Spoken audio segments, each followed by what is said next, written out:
Welcome to this very special edition of the KAJ Masterclass Live, the show which ensures that you profit from your time spent here with experts, either through their insights, information, or simply learning from them. And today we have Melissa Crook. She is a founder and host of the F.E.E.L podcast. Welcome to the show, Melissa. Thank you so much, AJ. I'm so honored to be here. You are welcome to the show. You are welcome to India in this online form. And not only in India, but a lot of people across the globe will benefit from what we'll be talking about. We'll be talking about, women empowerment, how women can prioritize self-care. So my first question is to talk to you, to understand from you, Melissa, is why do you focus so much on this? You are working to normalize conversations for women surrounding self-care, emotional health, boundaries, and embracing all their beautiful and complex layers. Help us understand all this, in the backdrop of any personal experiences that you have. Feel free to share that. Okay. Well, this really became a quest of mine out of my own journey and journey with other women that I have worked with over the last, 30 years of, 40 years. Actually, you start looking at my adult life. I'm 54 years old now. And what I have learned through my own experiences is that we as women are kind of embedded in our cultures and our narratives that we're there to take care of everybody else and put ourselves last. And if there's any morsel left, once we've done that, then we can take care of ourselves. The problem with that is the effect that it has on our health. It has an effect on our emotional health and our physical health, our mental health, because we're so busy taking care of everyone else that we don't stop to take care of ourselves. We get burned out. We become exhausted. We start feeling like we're martyrs. And in my case, I ended up in the ER twice in the fall that I turned 50, dealing with unprocessed emotions, unprocessed just traumas that I dealt with, stuffing everything because I was putting everyone else first. So it started showing up in my life as high blood pressure, racing heartbeat, and these things, and just a sense of I have to be on top of everything all the time. If something gets missed, the whole world's going to fall apart. And I think that's a false narrative that so many of us carry. And so I was like, okay, how did I get here? How did I get here? And I know other women in my life that are in the same place. So we've got to stop this trajectory. We've got to start talking about it with each other and with women that are older than us that have lived this, with women that are younger. I have 3 daughters. I didn't want them to live this way. So how do we start these conversations? And so through conversations, I got into therapy and I started acknowledging, oh my gosh, I've spent most of my life, really since I was 10 years old. I had a lot of responsibilities in my family growing up. And basically since I was 10 years old, I was taking care of everyone else first. And the problem with that is if you aren't prioritizing your self-care first, we're told it's selfish. It's not selfish. It's actually best for everybody. Because if I'm taking care of myself first, making sure that I'm feeling healthy physically, healthy emotionally, mentally, I'm going to be a better person, a better human in the world. I am going to be better able to be there as a support for the people around me because they're going to be getting the best of me. Secondly, I'm worth it. I am inherently valuable. I was created with value. I do not have to perform to be valuable, but that is not, again, the narrative that we hear. So we're trying to change the conversation around that. And so that's my journey. That's how I got here. And through talks with my family, through talks with women that I work with, we came up with these talking points and practices that we believe, based on our own experiences, can help women live unapologetically and prioritize their self-care without feeling selfish, so they can be the best versions of themselves that they deserve to be and that their people deserve to be, and surrounding themselves with people that support that. Absolutely. Well put, Melissa. Let me understand it from the family dynamics. Why is it so that women hold a very important family position in the family? everything circles around them. And Yes. it's a fact whether people want to understand it or they understand later in life, but it's a fact. In some cultures, it is a bit more on the higher side. But Sure. I get it that yes, women can tend to ignore their own needs of emotional needs as well as all sort of needs in the whole understanding that they need to take care of the family first, also with Yeah. the belief that the family will also take care of them. Right. Why I want to understand why it doesn't happen. Where is that family dynamics going wrong? Because if and it includes children, it includes men. They all say they all love each other. Even children say mom to their mom, we love you, and it does not reflect in that, and women get exhausted. So I want to understand where is that wrong belief system getting inculcated in families across cultures. Why is Yes. it includes girls, it includes boys, all. So I want to understand how can we address this problem within the families itself. What does the husband or the male members have to understand if it's a larger family, a joint family, especially in a country like India and Sure. many other countries, and also in nuclear families like the US. What should they teach their children about the needs of the women in the family, including the teens, the boys, the girls, everyone, and the men. I want to Yes. understand, and then we'll come to the feel part of it all. Sure, sure, absolutely. I think it starts with communication. And I think there has to be a trust and ability to communicate first between the husband and the wife, or whatever your partner dynamic is, whichever country you're living in. It might be, it could be with the parents, starting with the parents. I think it's, with children, it starts with the parents, one, by seeing it modeled. Like they will treat you the way they see you asking yourself to be treated. And so that becomes with the communication between the husband and wife of making sure that everyone is getting the time they need.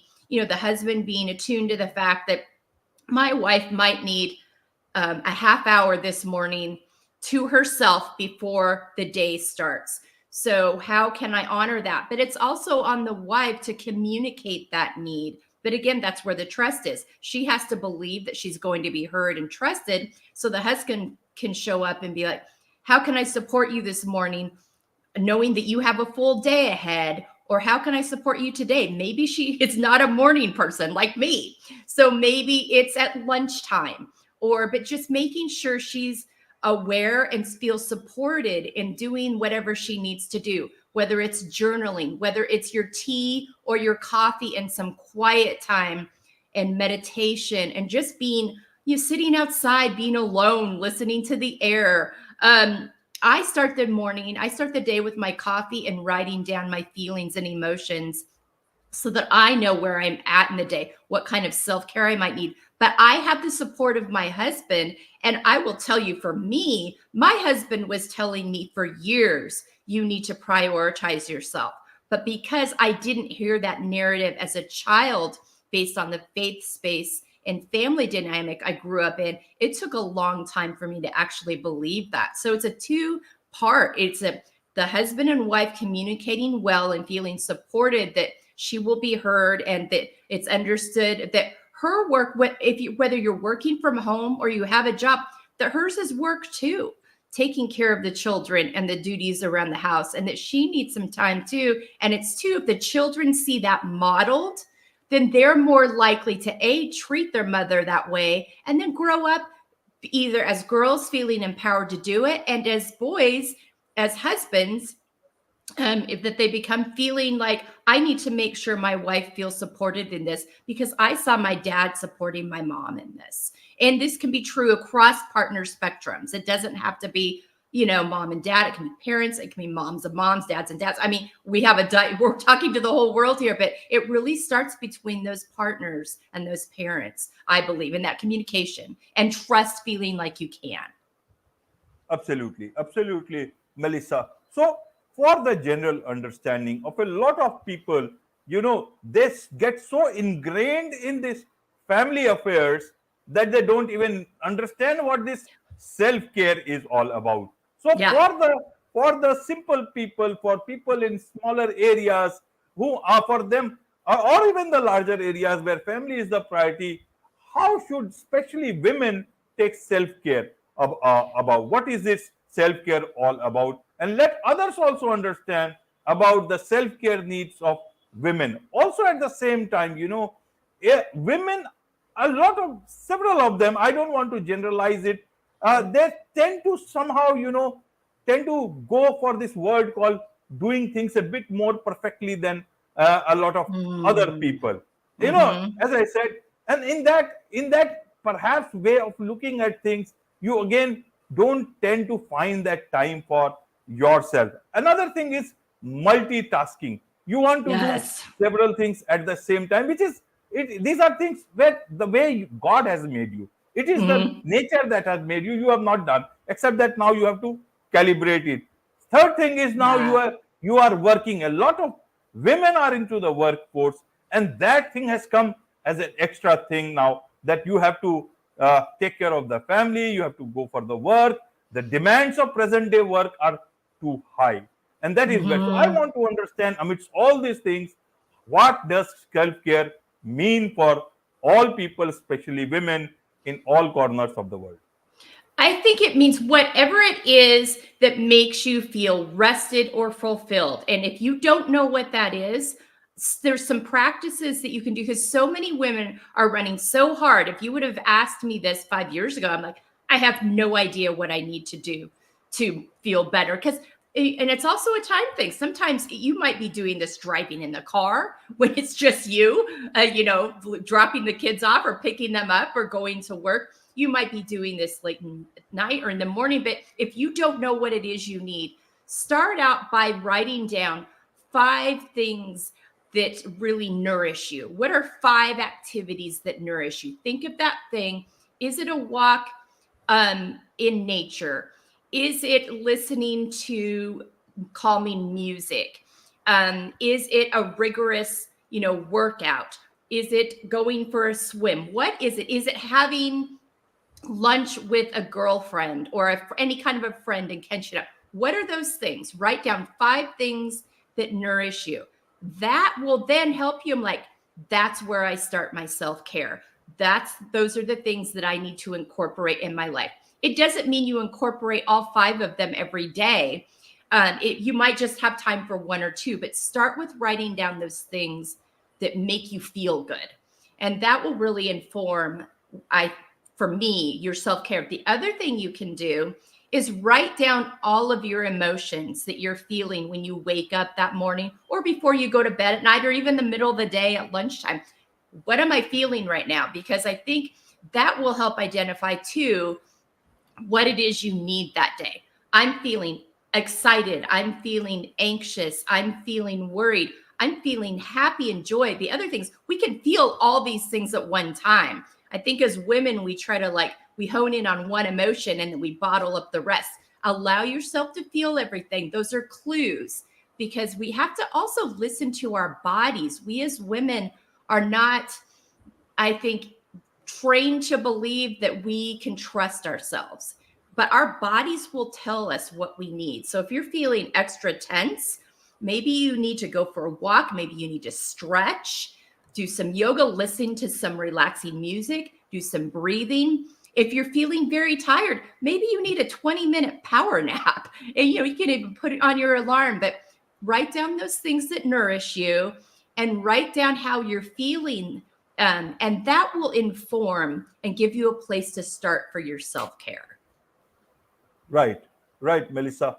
So, in terms of, you see, a lot of women are very educated. A Yes. lot of women are less educated, but they have a good understanding of the world. And Hmm. many are in the world, in different countries, not so educated or not Hmm. educated at all. Right. But why is it that this whole issue is everywhere? Even Yeah. educated women, they are not able to take care of themselves. They may talk about it, but may not be able to do anything about it. I want to understand, why is it so? That is an excellent question, AJ. And I think that is the great question, is that why isn't it that we see ourselves as worth this, as valuable enough? And I think it starts with, because you mentioned earlier all the multitasking, we are not easy on ourselves. We are very hard on ourselves. We expect ourselves to show up. So there's a lack of grace and empathy that we up as. And the problem is people will treat you according to how you show up. If you show up like, I can get it all done, they're going to let you do it. But if you show up showing grace and empathy for yourself, but we don't hear that narrative. We still are not starting with little girls in schools. We are not hearing the narrative from our parents, from our schools, from our faith spaces, that we are valuable, that we are worthy for just being in the world. And so we start hearing, and they start differentiating roles as young as 5 and 6 years old. So I believe it starts with parents teaching this to their little girls. Grow up believing your value is not based on how you perform. Your value is based on the fact that you are alive and existing in this world, and we're created for a purpose, but that purpose is part of you. It's not your definition. And so I believe it starts with these narratives that I think across cultures, across the world, we are hearing. So no matter what your education level is or your background, if you've been hearing that narrative since you were 4, 5, 6 years old, that you're only valuable based on how much good you do, how well you do in school, how much you do for your family, how well you take care of your siblings, whatever that is, then that is what you're going to continue to strive for. But if you start hearing, thank you so much for that, but I love you just for who you are. And and we get rid of these words like lazy and, things that are just send these negative narratives. But I believe it starts in those early stages of the messages we're hearing from the time we're very young. Absolutely, absolutely. Also, in today's time, how do women calibrate all these narratives that women are not less than men, and that there has to be equality? Why isn't that in India we have a lot of problems about things, but we have a lot of respect for the women in our lives. We have goddesses who are very powerful. When all the gods failed, the goddesses saved not only the gods, all the humans also. Now, Yeah. in this, when nature has created you with so much of power, if you realize it in the right manner, Yeah. why do you have to fight for the lesser thing called so-called equality when you are considered yourself, if you see it that way, very strong? I want to understand then, how do you take care of self-care needs at the same time going along with the narrative of proving yourself all the time? Somehow that needs to be corrected. That is what I feel you would be able to tell better, how that needs to be set rightly so that it works in a right manner, so that the two wheels of a train going forward. Yeah, that is an excellent question, AJ. And that's an excellent point. I think it starts with women need to support women living in each other. We need to show up for each other. There's a lot of competition amongst women in the world because we believe I have to fight for myself. There's no room for anybody else. Instead of coming together as a larger unit, we have to get rid of this scarcity mindset, come together as a larger unit and listen, we are going to show up for ourselves, for each other. When I win, you win. And that creates more space for all of us, because as long as we're showing up divisively, that just feeds the argument that we aren't equal, that we aren't capable. You don't see men duking it out like that. And so women need to, first of all, quit seeing each other as the competition and start coming together to work together and decide what the narrative is going to be. First, we are valuable just as we are. Second, we are going to take care of ourselves first so we can show up in the world and for each other the best way possible. But we have to quit seeing other women as the competition and come together as a collective. And it's when we do that and do that with strength and show up consistently that way that I think we can start breaking down these walls and these narratives that are out there about us having to prove ourselves, because they know we're going to show up and we're better together. We're all better together. When we all show up as our best selves, we all win. And men and women, we all win. So I think that's where, for me, from what I see, I'm in the United States, so I'm speaking from that experience, but I think it's worldwide, us showing up as a collective, that we are not going to try to knock each other off. We're going to rise up together. And we're going to do that on our terms by first seeing ourselves and each other as valuable and as fellow humanity. And we're going to rewrite that narrative, but we have to do it together. Absolutely, absolutely. And that is where your work as a founder and host of the F.E.E.L podcast comes in. You are doing, tell us about this. How are you trying to get the right narrative into everyone, in terms of women empowerment, in terms of self-care, self-worth, and everything related with it? Well, we came up with 8 talking points, and this was done in combination with my daughters, with my husband, my son-in-law, and my co-founders, Abby Bikel and Valencia San Luis. And we came up with these 8 talking points that we felt like if women can get on the train and focus on this, then this is going to really help us get on the right path, having the important conversations we need to have to do this together. I start off, though, with the guests. I bring on women I know through various parts. They may be friends of mine for years. They may be people I've met through my work. And we start off by introducing women by their character traits rather than what they do, because we want to send the message early on. We'll get into what they do as we're having the conversation and how it contributes to this. But we first and foremost want them to name who they are as a person, not what they do in the world. So we start there. And then we ask each woman, how do you prioritize self-care in your life? Confidently setting healthy boundaries. How do you take care of your emotional health as much as your physical health? How can you support yourself and other women in living unapologetically? The importance of coming back to your why and your values in everything you do. That's really going to set the scope of what you say yes to and what you say no to, because we as women have a habit of saying yes to everything. And we don't stop and think, does this align with my values, with who I am, with what is important to me today?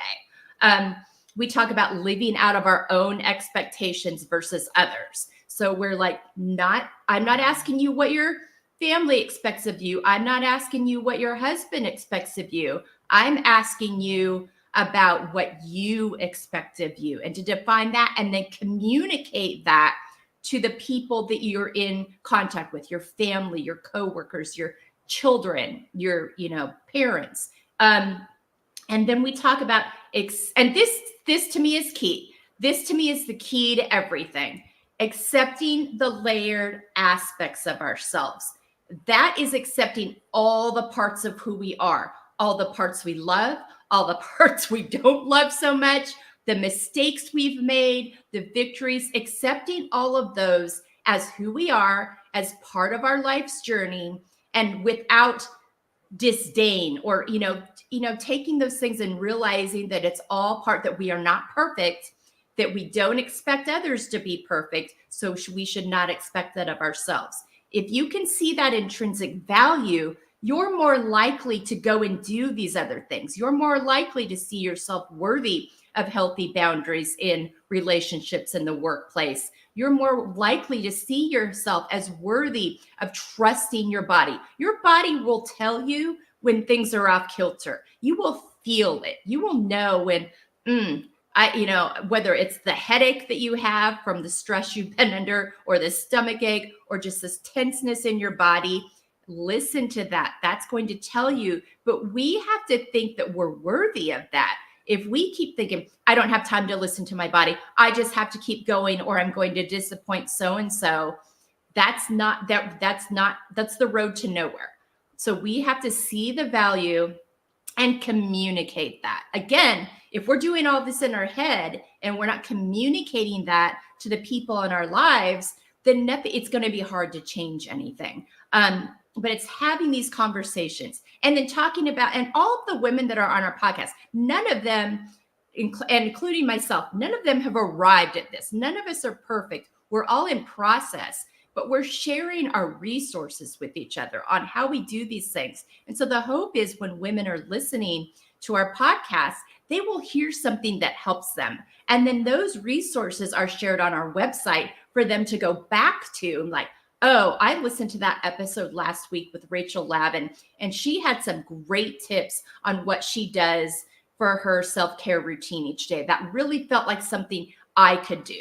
Because that's the key with self-care is you can't make it this big thing that doesn't feel doable. You need to start really simple, and you need to start with something that feels doable. It needs to feel like something you can accomplish each day, or else you're going to abandon it and not do it. So our hope is in these conversations that women will hear this, and especially on the portion of living unapologetically, that we'll realize no more scarcity. We're going to show up for ourselves. We're going to show up for each other. And in tune, that's better for everybody. And so that is the hope behind this. That's the message that we share on the podcast, and that we want to get out to all the women in the world. Absolutely, absolutely. And you are also coming out with a book. I don't know if it has already come out. You have got the Embracing Layers Network, Embracing Layers radio show. Tell us about this so that, women especially can engage with you with so many things that you guys are doing at the same time. Oh, thank you so much for that opportunity. Yes, we are in the final editing stages of our book. What we realized is that not every woman listens to a podcast. Not every woman wants to or has access to that, but most women can get access to a book. And so we have taken highlights from our first 4 seasons of our podcast, and our blog writer and newsletter writer, Jessica, she's an aspiring author. She's a wonderful writer. She and I worked together to put together the first 4 seasons in book form. And it's taking those highlights of guests along with her thoughts and the blogs that she's written around them and making this available to women in book form. We hope for that to be ready for release in early 2024. We're thinking around Valentine's Day. That's going to be ready for release. It's going to be available on Amazon, so you can get it anywhere in the world. It'll be available in book form. We're hoping to do it in audio form as well. And so we're super excited. And then that will invite women into the community, because we're available on all social media, but we have a platform called Substack where we invite women to actually have conversations about each week's episode.